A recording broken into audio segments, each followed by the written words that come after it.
Did y'all get y'all? And you don't. You just sitting by. You ain't even with it. All right, here we go. Hey, I want to. All right, thank you everyone for tuning in to a special edition of Off the Record today with the great Minister Abdul Rahman Muhammad, who has been affectionately known as the Rock of the South for holding it down for decades on top of decades. We thank you, Brother Minister, for your hard work and your dedication, and we thank your family for their sacrifice as well. Assalamu alaikum, sir. Wa alaikum salam, sir. Yes, sir. Brother Minister Rahman, the first question that we have is, when did you accept the teachings of the Most Honorable Elijah Muhammad, sir? Well, I accepted the teaching in don't know the exact month, but in 1955. Yes, sir. Yes, sir. Excellent. And why did you accept the teaching, sir? Well, what really got me was the brother came who was explaining Islam to me. We was in a rooming house. You know, the brother came from over where Martin Luther King Center is. He came from that part of the town, all over where Booker Washington High School is. We was down there in some apartment house. And when he got into it, he explained that God had promised Abraham we would be 400 years as slaves in a land, serving another people, and he would come after the 400 years. And then he hooked that up with, for the great and the dreadful day of the Lord, we'll send you Elijah. And then he hooked that up with the rejected and the despised and the foolish things in the world. So it made too much sense to turn down. So all my life, I've been looking for people who will stick together. Because yes, I heard two white men talking when I was about 4 years old, with a little bitty boy. I was buying a piece of candy for a penny. And these two white men said, "What's wrong with colored people?" Referring to us, which we know we're not colored. Yes, sir. And they don't know how to stick together. So that stuck with me all my life. So when I brother going through these things and said Elijah Muhammad was that messenger that the Bible was talking about, I jumped on it right away. I didn't hesitate at all. Okay, yes, sir. Excellent. And you came in Atlanta, Georgia?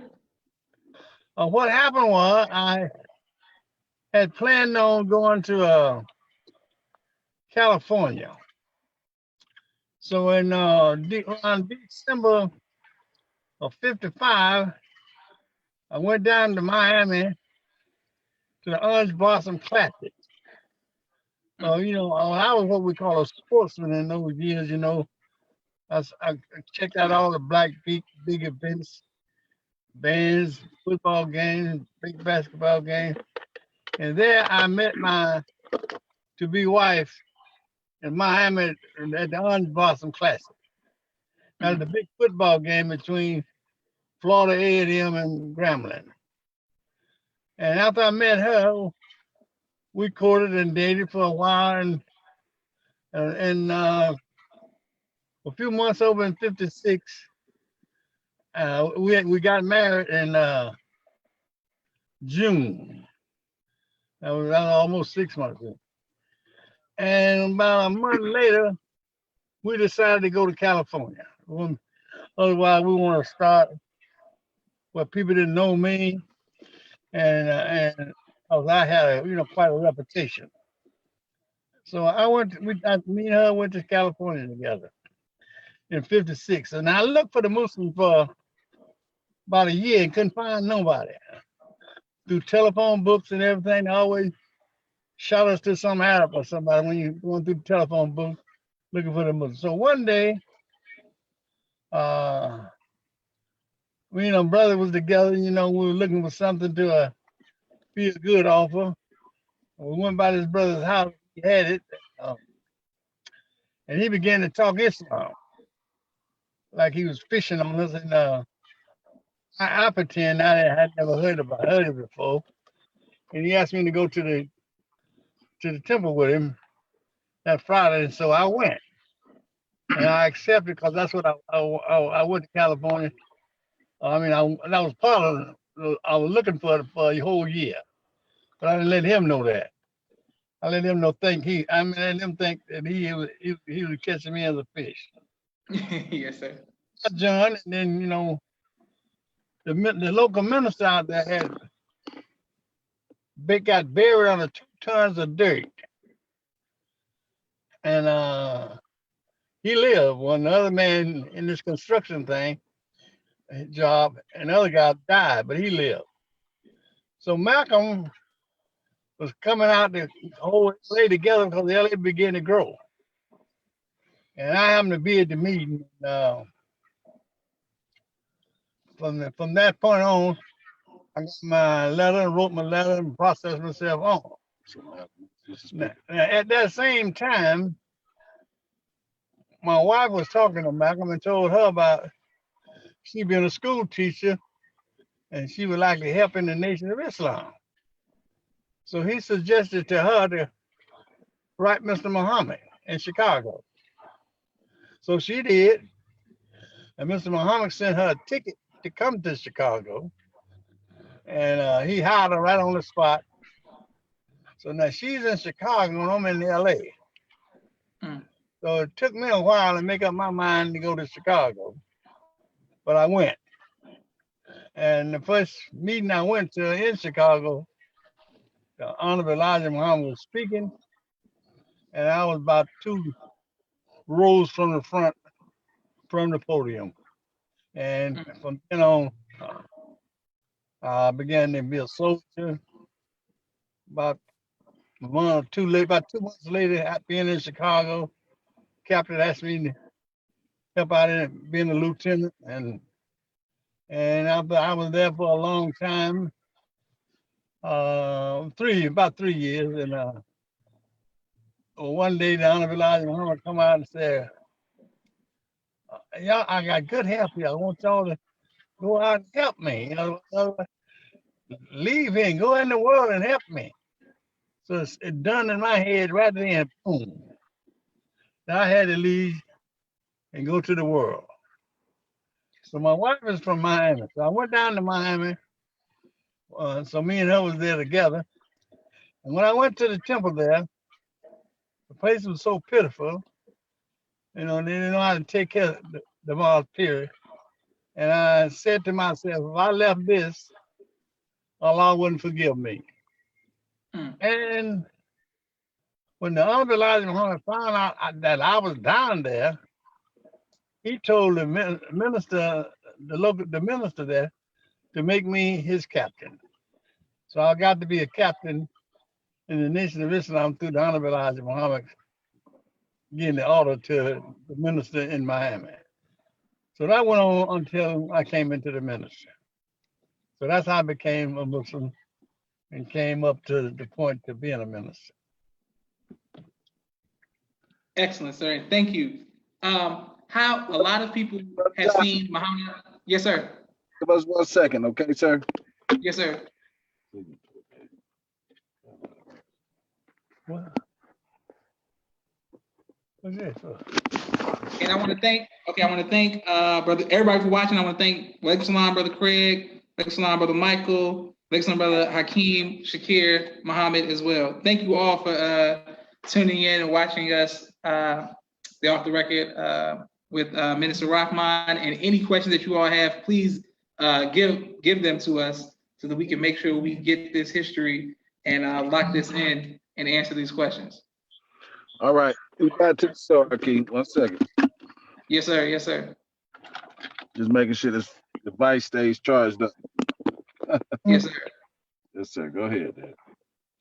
Okay. For the next question. Next question, Okay. sir.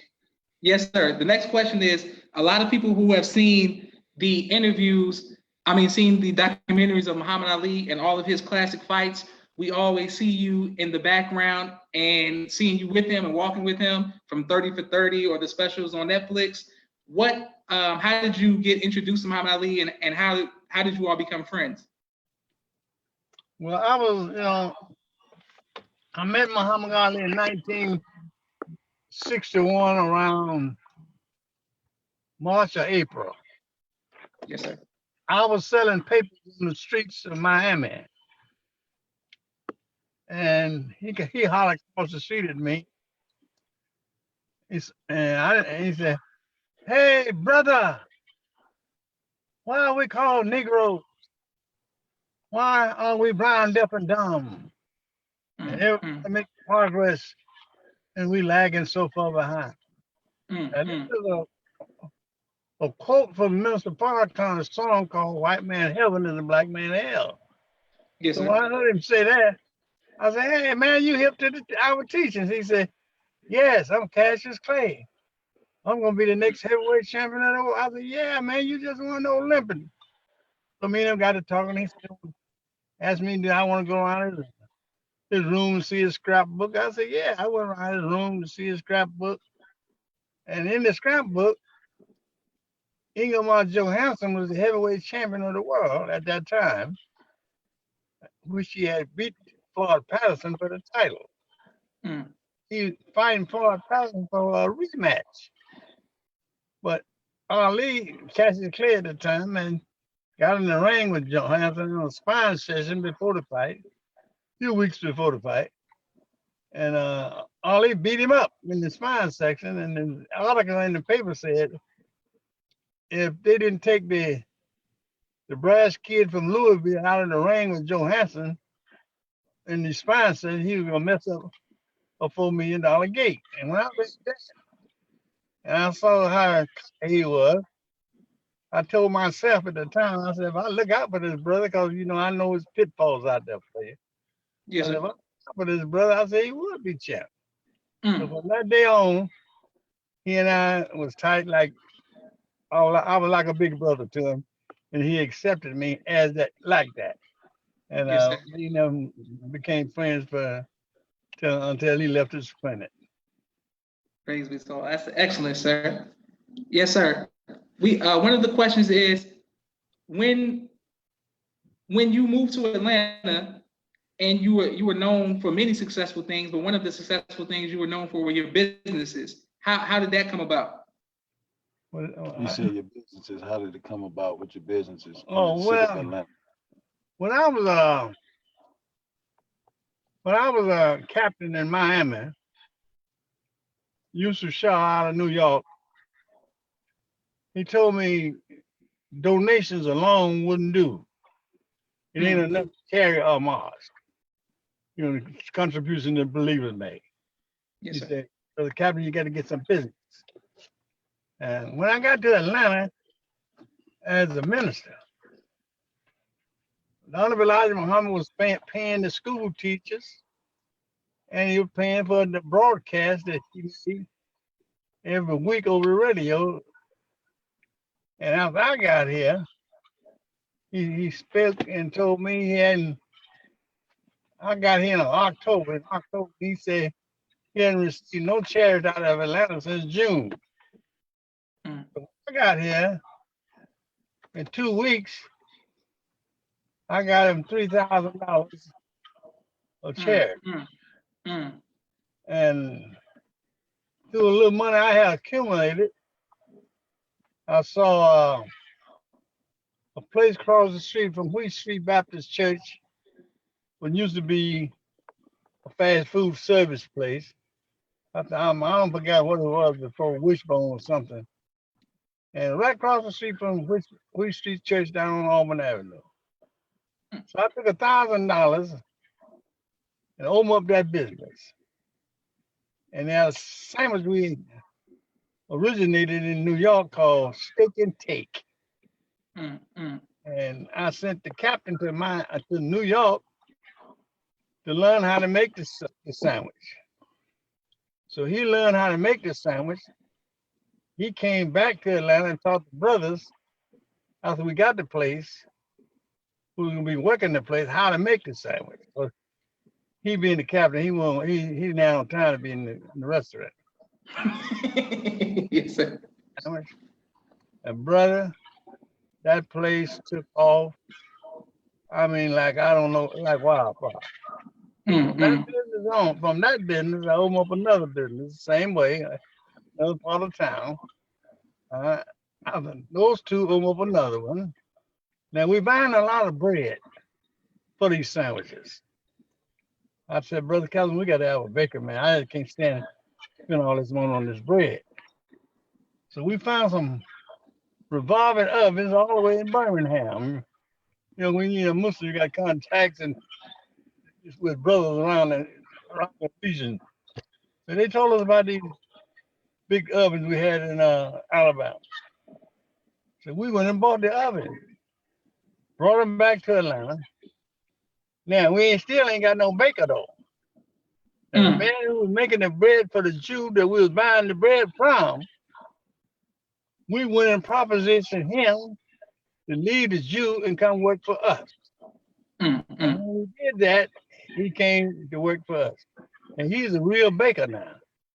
He know how to make everything. Danish, you know, donuts, everything you make in the bakery, like cakes. We don't just a bean pie bakery we had bread, we had everything. Anyway, he could do it all by himself, but I wasn't gonna let it happen. I them to train up the brothers, just in case something happened to him, we have something to fall on. So with that baker open, and those 2 or 3 other places I had open up another one. So I had 4 in all. 4 steak and takes, and a bakery. And alongside that, I was going in and out of New York, like suits. So all my FOI was shop. Everybody had on pretty clothes. And from that, I almost had that. In the Hampton, which is selling me, called it, a boutique, which would sell women's clothes. So in this one store, I had boutique and a habitat and a sewing shop all under one roof. I used to call it the Holy Ghost shop. We were Father, Son, and Holy Ghost. I used to call it that. And that's what I had going in that line of business. And that's the way I accomplished it. One and the profit from that one to make another, and from that those until I just continued to increase. And I was blessing us because, and before any of this took place, after I gave the Hon Elijah Muhammad those 2,000 I told you back in October, he took the responsibility off for him and told me I had to pay school teachers. So these businesses, enough money along with the donation to pay these school teachers. So mainly the money went to get a school and everything. And we was highly successful in that line. We never owed nobody, no one ever missed a payday. And although when it all went down, I had about 100 with the brothers who sold papers every day for a living. I had 139 people working for the month. Praise the Lord. Yes, sir. Excellent. Yes, sir. Brother Minister, I was listening to a lecture where the minister was speaking on how the Most Hon Elijah Muhammad told Muhammad Ali that he had to choose between his first wife and the nation. Were you with him during that situation, and how did that come about? Was it a hard decision for Muhammad Ali to make, or was it a rough decision? It was hard for him to make, but see, I was after him to almost do the same thing before the messenger told him that. I said, you know, she Muslim, she was, well, for him to want to be a Muslim, she was, we might say, disgraceful for him, the way she dressed and the way she carried herself. So I was encouraging her, cut her loose, and so the messenger, got down to brass taxes with him and just told him that she's trying to take you out the nation. Say, and that's far as I know what the messenger said. She's trying to take you out the nation. So brother, you need to make a decision. And I think that's the way it went down. And he made a decision to cut her loose. Okay, yeah. Yes, sir. Excellent. I was right there with him when he got the divorce and everything. Yeah, she jumped. They gave her, I think the divorce settlement was $150,000, and she got $25,000 right from the get-go, and they had her in the newspaper kissing his chick and all that stuff. So you see where that is. Yes, sir. Brother Minister, during this time in the South, the climate of racism and prejudice, extreme prejudice, were there ever any death threats or any time that you felt that your life may be on the line because you were speaking such a strong message during that time period? Well, it was like this. I had an army of good soldiers, real strong soldiers. And they wanted to run us out from downtown selling the newspapers. So we used to be right downtown. Because the people was downtown and we went downtown. And we were smart enough to know there was ain't no law against selling the newspaper. So anytime they came at us for selling the newspaper, we know they was wrong, and so my men would fight. All the cases with them, and one of the police, when the brothers took his gun downtown and killed him. Another time, a brother police arrest one of my brothers down in Cordele, Georgia, and he put my brother in the car and rough him. And my brother fought back in the car, and he went for his gun, and my brother got that gun and killed him. Incidents. My men fighting back. They did. Yes, I went in to see Hon Elijah Muhammad. These are the words he told me. He said, brother, they're not going to come at you no more because you will fight. Otherwise, if you will fight, this man ain't going to come at you.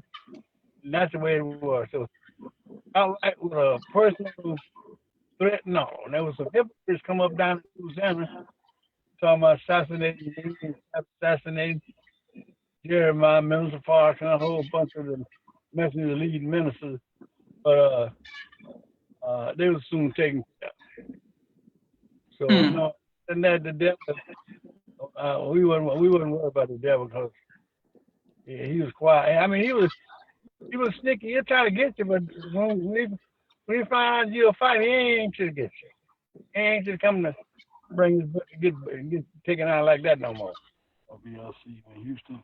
They harassed him in Houston when he was a minister out there. FBI. Karen told me about that. Okay. Islam Naima T. Farrell. Thank you, Brother Minister. Brother Minister, I'm coming to you all's questions, and thank you all for being for having such great questions in the comments. Brother Minister, how did you receive? I'm listening. I said thank you. Y'all through? No, sir.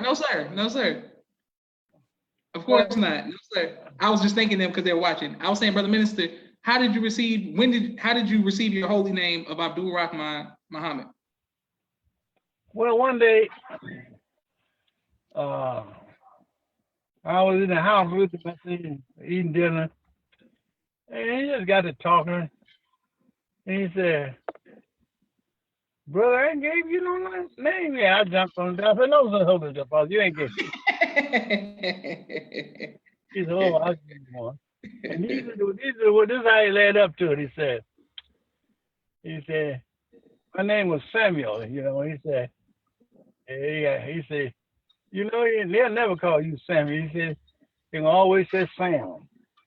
And he said, they don't call me Elijah. He said everybody said Elijah. Otherwise, like they cut Samuel short, they cut his name short, said Elijah. So when he said that, I knew he was going to give rid of my first name too. So most time he gave not names, he just gave a middle name, a last name, and let him keep his first name. But when he said that about Samuel, boy, I knew he was going to get rid of both of mine. So I'm leaving him that day. I said, don't forget the name. He said, oh no, I have it to you before the week's out. So I went back to Atlanta. I'm watching the mail every day. Yes, sir. So, I think it was the early part of the week when I left Chicago. I said maybe it was Tuesday, Wednesday, Thursday, Friday, and nothing came. Back in those days, 17 cents, something like that, to buy you a special delivery letter. that mean the postman got to bring it to your house, put it in the hands of who the letter is addressed to. So me and the captain was sitting up in after FOI one Saturday, kicking in, planning on strategies, and the door rang downstairs. We went downstairs. The postman was there, was specially delivered from the Hon Elijah Muhammad. And when I opened that number up, after all the salutations, he said, "Brother, you may use the name of Abdul Rahman." I jumped to the feet, and the captain did too. He knew how big the name was. I didn't realize how big it was till later on, till I did some study on it. But he said, "Man, that's the biggest name he had ever heard of being given out at that time." Yes, sir. So, Praise be to Allah. he said, "I can't let nobody open it. He said, I got to open up for you tomorrow and let everybody know what his name is and what it meant." And I let him open up the meeting the next day. He did a great job in doing that. Praise be to Allah. His name Brother was his name was Lawson at first. His name was Lawson. But he passed his name as being Assad. And he's the brother. In the prayer book we had here with the Arabic and the tape. Yes, sir. He helped the minister put that together. Praise be to Allah. He was my captain. Praise be to Allah. Yes, sir. Brother Minister, what was your relationship like with Malcolm X during this time? Well, Malcolm was cool until he turned to be a hypocrite. Yes, sir. Yes, sir. We were real close. We corresponded sometimes through mail, The messenger would speak at different places. I would get with him. I found out all about him. I found out a lot about him when he was in good standing. And I loved him just like Farrakhan. In fact, all the good Muslims love Malcolm. And you had some jealousy in the nation too, because I don't know why people are like that. I like to see people do good for the message. Yes, sir. Other ministers and stuff jealous of Malcolm because he could get the people, and we got that going on now. Yes, sir. I mean, it's a disease. It shouldn't exist, though. Yes, Malcolm was good. He was real good. I loved him. But I turned against him just like all the rest of us at that time. yes, sir. Now, I got to give him some credit. He did a hell of a work. In fact, I patted myself after him, but I really didn't know it. Malcolm, he opened up the East Coast. Got to Philadelphia and got into New York. He opened up all them places like Springfield, Harvard, Connecticut, New Haven, all of Massachusetts and Providence, all them places up there had temples and things. Malcolm did all of that. A lot of places in Jersey, he did that. So when I got in the South, I did the same thing. I saw everywhere where they were teaching that in a nice size city, I put it there. I opened up 19 spots in the South with temples. Name them off, right? Excellent. All the temples you find in Georgia, I started. Savannah, Columbus, Georgia, Albany, Georgia, Macon, Georgia.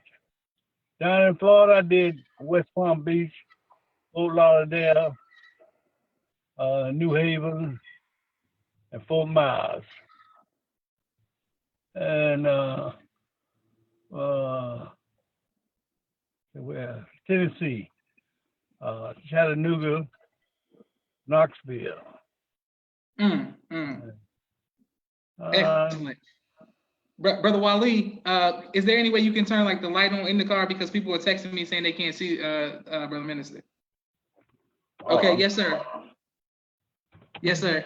And thank you very much, Brother Minister, for that great story. Brother Minister, when the fall of the nation happened in 1975, how did that affect you, and how were you able to come back from that?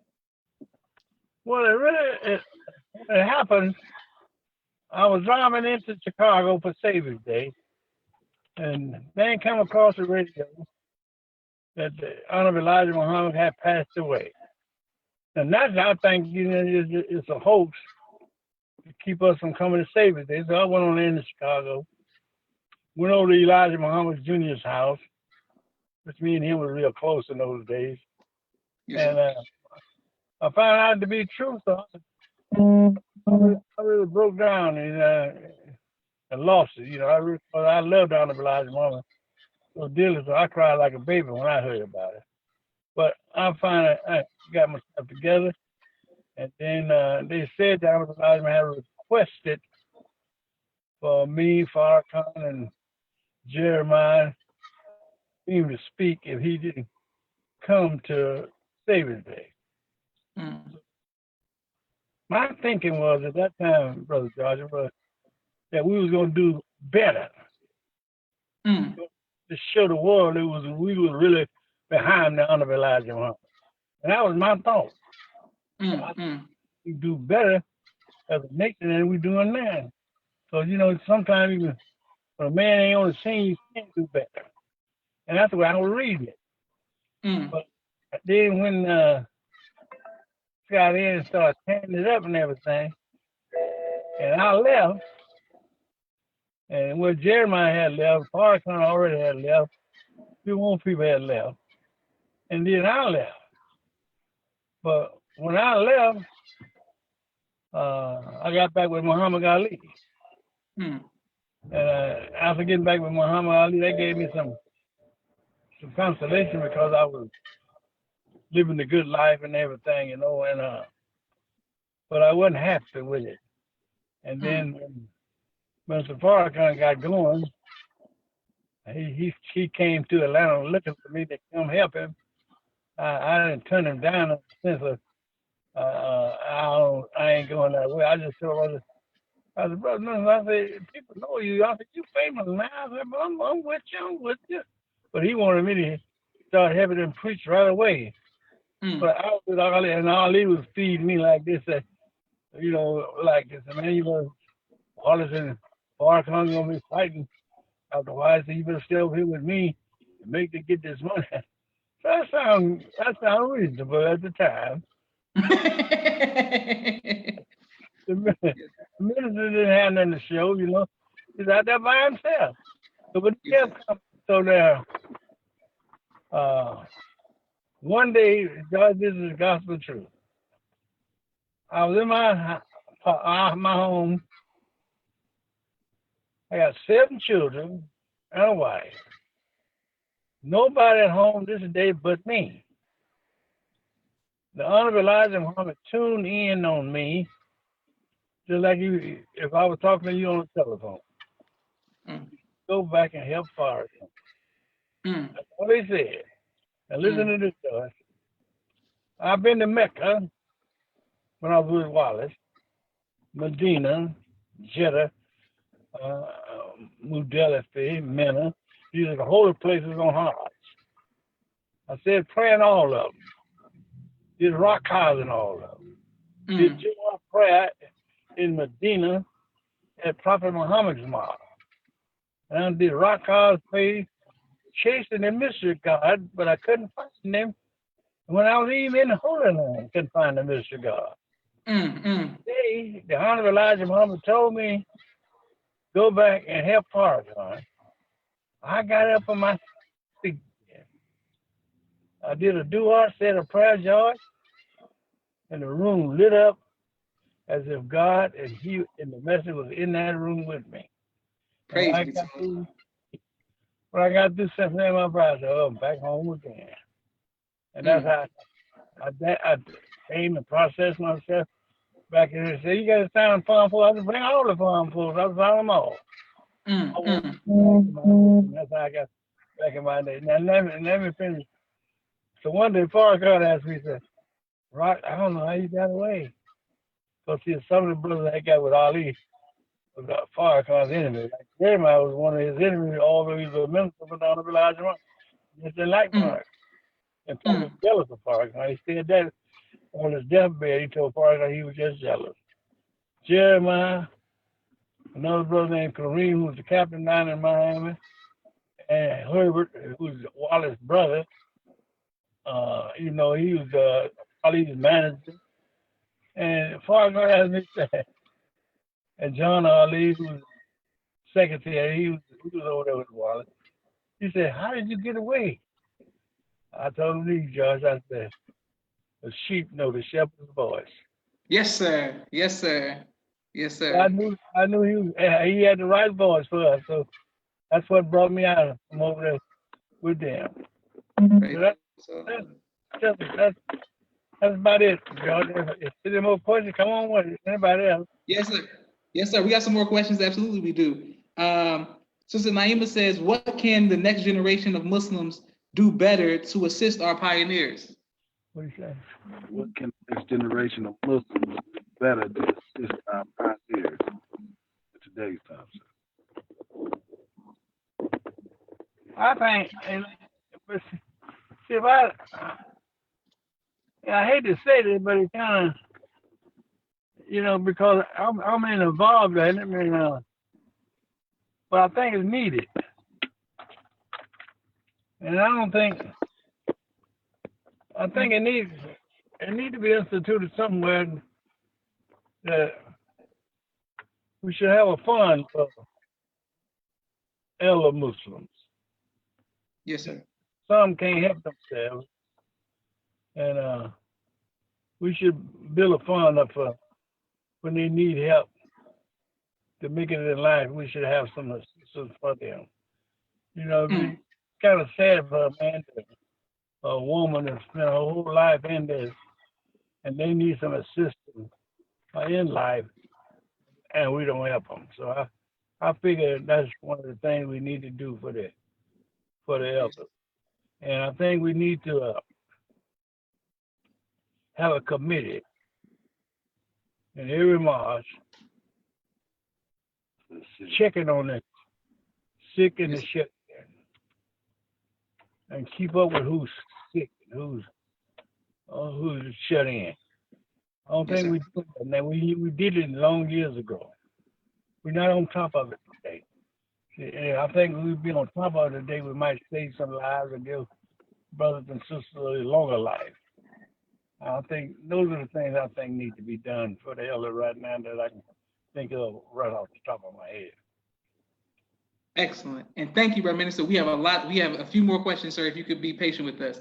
I also want to announce that this podcast is brought to you by ABC I Love Me, a wonderful book by my sister Mimi. Thank you. Please go get that. The next question is, Brother Minister, this is a brother, Naji Muhammad. He says, were you a part of a meeting that took place in Atlanta with Minister Jeremiah and Malcolm X with the KKK? I don't think Jeremiah met with the KKK. No, I wasn't with him, but I don't think Malcolm was there. I know Jeremiah met with him. Okay, yes, sir. Jeremiah went to their meeting, but see, the Ku Klux Klan, they liked us because we didn't want to be involved with their women. I mean, they really thought this is the way it's supposed to go. And they're right. This is the way it's supposed to go. Yes, sir. I keep mine. Yes, sir. You know, so we had something in common. But for the other part, being like the Klan, we ain't never killed nobody. We ain't never listened to nobody. And we know that the people try to put us in that same category with the Klan by saying that. But the white Muslims are just like the Ku Klux Klan. No, we ain't never done harm nobody. Willingly or we fought now with those who fight against us. We're going to do that today. We ain't turning no cheeks. Okay, yes, sir. Yes, sir. Absolutely. Excellent, Brother Minister. Brother Minister, you said that jealousy was around back in those days, and it is as well as now, jealousy and envy. What are some ways that we can help put it into that so that we can stop the sickness of jealousy and envy? I think every time a real believer hears, they have to put their foot down on you. Oppose it. But if they suck it in, it spreads. See, but every good believer, as soon as they get inkling of stomp on it, said, "Oh, hold it, brother. Oh, wait a minute. If you come that way again, I got to report you. Come that way no more. You stand up unity. Everybody got to be a police for the Nation of Islam. Every Muslim is police other brothers and sisters who ain't acting right or talking right." All right, Yes, now, sir. why don't you give them an example of what they were saying about the minister having side talk? Minister had took his stand and they were calling him a hypocrite. Check those bleeds. Oh yeah. When the minister got ready to start the nation back up in the home, there were all these Jeremiah, John, all these brothers who were with Wallace. Now they all was with Wallace. So they say, Farrakhan, he gonna be a hypocrite. He's a hypocrite. He finna set up against Wallace. So I listened. I said, hold it, everybody, hold it. I said, you can't call that brother no hypocrite. I said, that man preaching what he was converted to. I said, we're the hypocrites because we don't change on what we believed in. Everybody's mouth up with that. I had to tell Elijah Muhammad Jr. the same thing. And when I told him that, he backed up quick. It was more power to him. I said, man, what he was converted to. And you can't blame the man for doing that. And I'm so glad he did. We all are glad. Praise be to Allah. Yes, sir. Brother Minister, what was the difference between you raising your boy children from your girl children? What is it there? What's the difference between you raising your boy children and your female children, your woman children? Well, it's like this, George. I kind of, like Disney World. I took them all to Disney World. Yes, sir. Took them all to beaches, when I had some time. Yes. And me and the boys would play ball together, and the girls would be girls. I left the girls more in my wife's hands than by me having any hands-on touch. But the Yes, sir. boys be up under the father. So Yes. that's what it was. Yeah. Excellent. Brother Minister, what advice would you give to future fathers? I give the future father, teach them. I think every father, his main interest today should be on teaching them children, their sons, about this. Well, I don't want to say what's in the world. Homosexuality. I think that's something a father should really get down with his son about homosexuality and how they're sworn. The fence up in there against it when they hear it. Because see, some of the stuff that come at young people today is this: how do you know if you haven't tried it? How do you know you're not gonna like it? See, and if you don't warn your child that this is the way they're gonna come at you, then he's ready for it. But that's the way they come at you, the young people today. How do you know? On the girl side as well now. Yes, sir. Yes, sir. On the boy side, that's the way they come at. How do you know until you try it? You don't know if you don't like it or not. Yes, And sir. have your boys like that, or defend them against that, and then tell them what drugs do. Drugs, there's a dead end street, and point out, in fact, it's good to put the children in your car and take them out where you know drug addicts are, and point out to them. Boy, they used to have a educated look at him now. So we brought him down to that. They don't know about alcohol and drugs. And let Yes, sir. the children don't play no man or bet no man against the game that he brings to you. Don't bet no man no money against his own trick. Don't lose. Yes, sir. Excellent. We will practice. Do not gamble, period. Because in my day, that's what we did with gambling. And those who gamble practice all morning, Mm. because at night. Mm. It's a fact. Like a job to a gambler. He practices cards, he practices that, and he don't have to cheat you. He just know the card so well.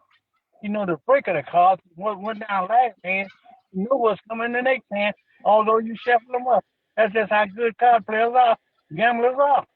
If Yes, you sir. ain't if you ain't gambling on that level, you ain't got no business fooling with him. Yes, sir. Beat you. He gonna beat you. He gonna see. Yes, sir. You Brother just Minister. you just sure not them things. The main thing the Bible was and let them know it's out there. Some of their best friends are like that. And be careful when they come at you with that. That's the Bible girl. And if That you would don't, be the first thing a man come to ask me if I marry my daughter. The first thing I ask, I say, "Are you straight, brother? Or you ain't no homosexual?" That'd be my first question. Yes, sir. talk Yes, about sir. and then Josh being a son of Rock, what I learned and how he raised me was he was just consistent with his Islam, Yes, cons- sir. with praying, consistent participation. Mm. He's never spurred from that. Mm. So that in itself is a living example of what I strive to be. You Praise the understand? Lord. Yes, sir. Consistency. And to see him have a fall and to rebound and bounce back from the teachings of the Honorable Elijah Muhammad are the things that I grasp from him, to be Praise the Lord. consistent and to stay faithful, no matter if times are good or bad. I've seen him go up and down and back up. But Praise to the know Lord. that the God is in your corner if you just stay consistent and stay faithful to what you believe in. That's what he Wow. said. Along with he taught me the street game, you know what I'm saying? Yes, sir. Brother Minister, what advice would you give to future husbands? Huh? Future husband. What advice would you give to future husbands? Love their wife, cherish their wife, give her credit for what she does, and tell her all the sweet things in life she need to hear, Yes, sir. and show her how protected you are of her. If I take her to a shoe store to buy some shoes, don't let no man put the shoes on, try them on her. You try them on, but you try them on for her. Yes, sir. Yes, sir. Yes. Otherwise, now you look at that. Now, here's a man got your wife's leg. He got to hold the leg. Yes, sir. You on. Yes, sir. If you sleep today, the man is rubbing your wife's leg, and his thing, you know, rising and you know, and then he's looking for a cue so to hit on, and all kind of crazy stuff. Try your own wife shoe on. Yes, Say, sir. what size your wife, baby? You say, I wear a 6. Hey, man, bring me a 6 in that shoe right there. And you bring it over there. You try it on her. Yes, sir. Fit. Don't let nobody be trying your wife. All right. Excellent. Well, Brother Minister, we have 2 more questions, if you could. Now, yes, sir. Now that in this dispensation, Minister Sharif is the student minister in Atlanta. How was your relationship working with him in present time? Because we went over this back in the day. What about now? Sharif #1 in my book. But what I don't like, the only thing I don't like in Atlanta going on there, the brothers ain't hustling for Sharif like they should. What I mean by that, they're not going out getting the lost found for him like they should be doing. Although I know running the region too, but they need to bring him some lost found so he can teach. And I don't like that. I don't like that for us to have big crowds for other people that don't have no big crowds for him. I don't like to see that. And Sharif, he top of the line. You see, he ain't letting nothing stop him. You opening up dry cleaners, grocery stores, so he ain't nothing stopping. He pushes buttons as we go. I love him for that. And Praise be and another thing about him, ain't nobody will talk about Farrakhan like you. I heard all the ministers in the nation. Ain't nobody talk about Farrakhan like Sharif. Sharif would talk about him better than me. I mean, in a divine way. Praise be to God. He done seen things I didn't see. Mm. And he can express it too. I love him. And I'm not envious of that. I'm glad to know he's like that. Praise be to Allah. Brother Minister, there's a picture of you in Mosque 15. When you saw that picture, what did that mean to you after all of the work that you put in for the South and all over the nation? You talking the one we got in the mosque now? Yes, sir. Oh man, that's overwhelming, man. But man, to get permission from the leader to put my picture up in, but you can't be saluting them stronger than that. Praise You know be to what? Allah. Another man stronger than what saluted me. Everybody coming in, who is that?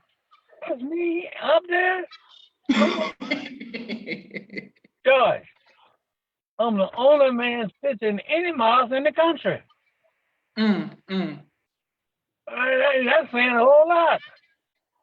Yes, Ain't sir. no picture of nobody nowhere else except Atlanta. The picture, he got permission from the minister to do it, and there it is. Ain't nobody else got the picture. Nobody nowhere. That's Praise how Excellent. it blew my mind when he did it. I was like, wow, that knocked me out. Yes, sir. My daughter was here too when it happened. I was like, wow, dang. See, and she Sharif, he recognized good work. He recognized what I had done it, and he showed love for me, but the other previous ministers did.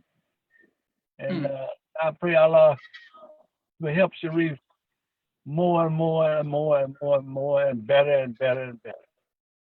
Excellent. We have one last question, Brother Minister. And first, and also we want to take this time to thank your family, all of your children and your grandchildren for their sacrifice as well. Brother Minister Rahman, you have a lot of positive, a lot of likes. We thank everybody for you all's comments. But Minister, if you could be remembered for one thing, what would you want your legacy to be for the next generation and for people to remember you by? Well, you know what I'm saying? I preach for Elijah. I preach for Farrakhan. To be identified with those with what we have seen coming from those two. To be, we say, in the companionship with two great men like that. And the greatness of the ministry that the Honorable Elijah Muhammad had and the minister Farrakhan, be among that. I just want to be one that was there giving advice and loving the cause of Islam. That's what I want to be remembered. And nothing else I want to be remembered as a good servant or companion of the messengers, Farrakhan and Honorable Elijah Muhammad. That's what I want to be remembered. An obedient servant in the nation of Islam and a lover of the brotherhood. Because I love the brotherhood. I charge when I go around the brothers and see the brothers. Like David Day we just had, that knocked me. I see all the good, happy Muslim brothers. Yes, sir. Yes, sir. You look at that and you say, oh man, you didn't live for nothing. You lived to bring this about. Teach. And that's what I look forward to. And another thing is this. I feel like God get me in a position to die when I get ready to die. I ain't ready. I ain't going nowhere soon. So I feel like I'm not gonna die to God. I want to die. I'm beginning to feel like that. Allahu Akbar. So, and those songs gonna say, "Oh Mary, oh Martha, don't weep for me." Yes, so sir. I'm going on and on. Yes, sir. Yes, sir. Well, we thank you. Yes, sir. We thank you, Brother Minister. Minister Jamil said he wanted to let you know that he loves you, and all of the believers who are watching want to let you know that they love you as well, Brother Minister. And thank you. And Jamil know I love him. He know all the rest of these Muslims looking at this know that I love them too. You know, Yes, sir. George, this is what this sometimes I think I should I take time out with Muslims. I make myself available for them. Yes, sir. I don't fucking dodge from them. I want to be there when they need me. I want to be around there to find me. Yes, sir. And I make myself available. I don't live way up on the hill where you need 2 telephones to get reach me. Yes, sir. Yes, sir. Yes, sir. All right, y'all have a good one. You too. Assalamu alaikum. Thank you, Brother Wali. 1 second, I want to make sure that our Muslim family knows. I know a lot of people have his book, I Walk with the Great One, but we have my dad has a new book coming. Praise be to Allah. Entitled The Man Behind Muhammad Ali. It will be out early March. I would like to give everybody his email if you want to submit a pre-order. His email address is manbehindmuhammadali@gmail.com. If you are interested in the new book that will be released in March, go ahead and send a message to that email. He will have a new Instagram and Facebook being started. And he also, on April 24th, we're putting out part 1 of his documentary series, The Man Behind Muhammad Ali documentary series, part 1. NFA will be putting it out as well. So be looking out for that. On April 24th, which is the day that Muhammad Ali took the stand against the United States government, is the day that we're going to release part 1 of the documentary. And that was one of the decisions that Muhammad Ali made, influenced by Elijah Muhammad as well as my father, Minister Abdul Rahman. So early March, the book will come out, and then soon after that, the documentary part 1 will come out, The Man Behind Muhammad Ali. I just wanted to let the world know that that's coming. Excellent. And thank you all very much. All right. Assalamu alaikum. Wa alaikum salam.